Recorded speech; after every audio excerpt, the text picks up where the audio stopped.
Welcome back to the channel, Hobby1 Kenobi here. Well, here we are finishing up the work on the Hasegawa Typhoon. I am continuing the process of weathering. In the previous video, I spent time showing you how to do weathering using artist oils on the underside of the aircraft. Now in this video, I will focus on the upper surfaces. Oil rendering is a technique I use both on aircraft and armor models. It is the technique that I have found that actually replaces all of the other weathering techniques. When you work with oil rendering and can be moderately proficient at it, you will no longer need to pre or post shade, dry brush, or use those silly masks to spray splattered effects with acrylic or enamel paints. All of that and more is achieved with oil rendering. Conveniently, oil washes are also made with the same materials needed for oil rendering, artist oils and Turpenoid. Now, here's how I look at oil rendering. The great oil painters of the past, the Rembrandts, the Caravaggios, the Turners, they all used oil paints to achieve everything from a solitary lit candle to the shadows of a twisted torso, from lilies on a pond to the flowing cloak of Napoleon. Basically anything that they could imagine could be done with oils, and we modelers can do the same. Okay, off my high horse and back to the model. As I said in the previous video, I like to coat a panel with a bit of pure Turpenoid. Next, I apply spots of oil paints to create shapes, then soften the edges of the shapes to create variations of the single camo color. You will want to experiment with different brushes, different movements with the brushes, and different colors. For this model, I have chosen grays for the blue-gray color, and tan and green for the green camo color. Expect to spend some time on the oil rendering technique. You will not finish a model in a 1-hour session. For this model, for instance, I completed the underside of the wings in the first section. The next day, I completed the underside of the fuselage, stabilizers, and other sky gray components. On the third day, I began work on just one wing. Then on the fourth day, I completed the other wing and the fuselage. Oil paints can take a few days to dry depending on the thickness of the paint, so any changes can still be made roughly within the span of a week. If I need to remove any mistakes, I can load up a Q-tip with pure Turpenoid and wipe away the work. Now, a word about the thinner. I use Turpenoid, which is an odorless and less aggressive form of turpentine. Though it is odorless, it is still toxic and should be used in a well-ventilated area. I mentioned earlier that I like to add a layer of Turpenoid before the oil paint is placed on the model. This allows for greater flexibility when moving the oil paints around the surface.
Here, I am adding a darker tone to the panel lines.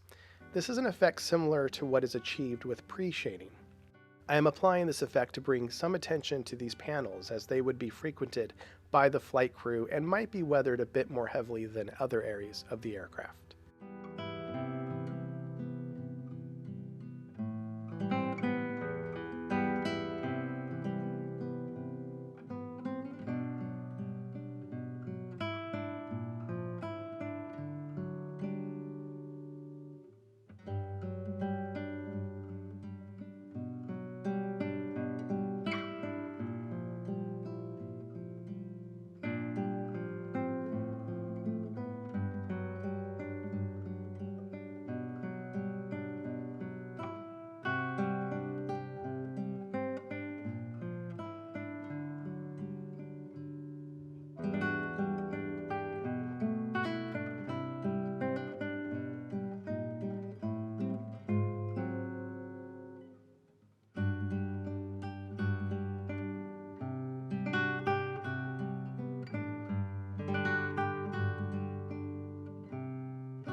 Once that wing was finished and the paints were allowed to dry a bit, I decided that I did like the look and started to tackle the other wing.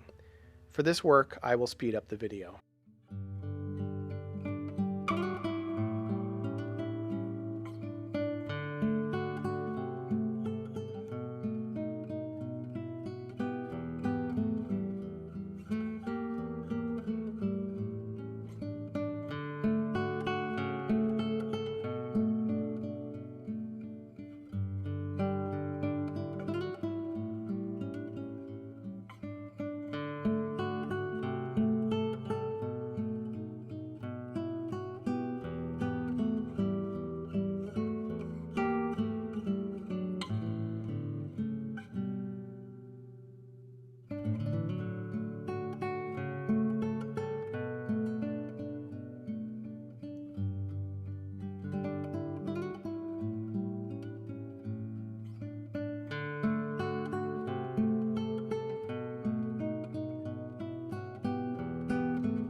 From the wings, I start to move to the fuselage. The area around the wing root, canopy, and engine panels is sure to have lots of foot traffic, so I decided to continue similar effects all along the body of the aircraft. Again, panel lines are deepened a bit by adding a streak of dark gray, then removing most of it with a soft brush moistened with thinner.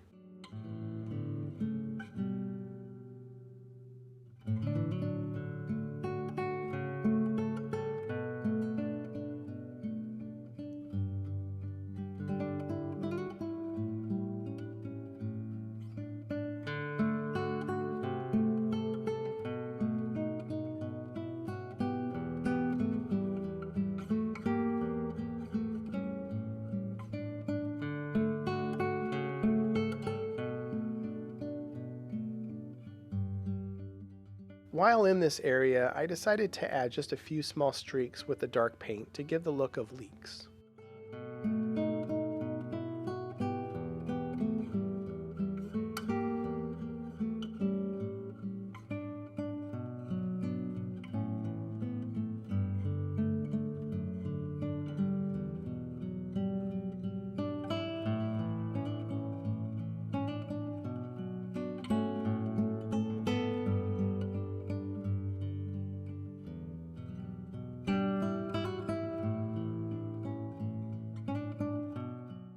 And here we have it, the completed model.